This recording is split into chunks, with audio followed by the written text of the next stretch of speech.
সবার কাছে প্রথমে আমি ক্ষমা চেয়েছি। 12:30টার সময় আমরা দপ্তর বা আমাদের এই 71তম অখিল ভারত সমবায় সপ্তাহ এই যে প্রোগ্রামটা আমাদের জন্য অত্যন্ত গুরুত্বপূর্ণ। কেননা বিগত দিনের তুলনায় বা বিগত বৎসরের তুলনায় এই বৎসরে আমরা প্রায় রাজ্য সরকারের মাননীয় অর্থমন্ত্রীকেও আমরা পেয়েছি এবং নাবার্ড থেকেও আমাদের রিপ্রেজেন্টেটিভ রয়েছে এবং স্টেট কোঅপারেটিভ ব্যাংক থেকেও আমাদের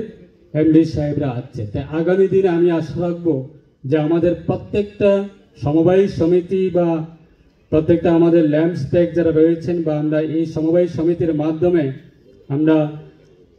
কেন্দ্র সরকার বলুন বা রাজ্য সরকার বলুন যেই কোনো আমরা অর্থনৈতিক দিক দিয়ে আমাদের আগামী দিনে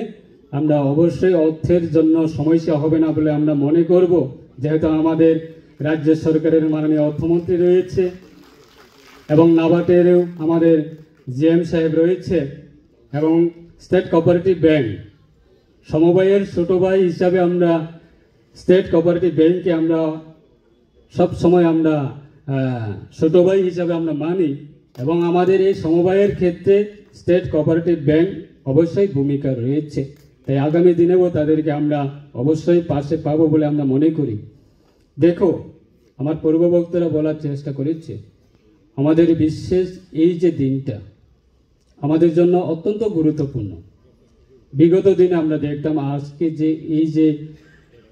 আমাদের এজেন্ডা রয়েছে এবং আমাদের থিম রয়েছে, যে আমাদের থিম হচ্ছে বিকশিত ভারত নির্মাণ করার এটা রূপরেখা।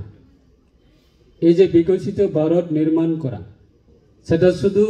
স্লোগান, শুধু থিম রাখলে হবে না, সেটাকে আমরা কিভাবে বিকশিত ভারত নির্মাণ করার ক্ষেত্রে কিভাবে আমরা সেটা লাগু করা যায়, তার জন্য আজকে এই বিশেষ আমাদের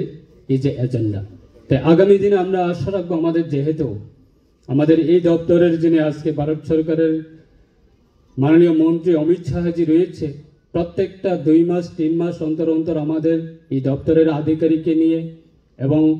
বিভিন্ন রাজ্যের এই দপ্তরের মন্ত্রী মহোদয়কে নিয়ে বিভিন্ন সময়ে উনি এই দপ্তরের আগামী দিনে কিভাবে আপগ্রেডেশন করা যায় এবং মানুষের কাছে কিভাবে পৌঁছা যায়, তার জন্য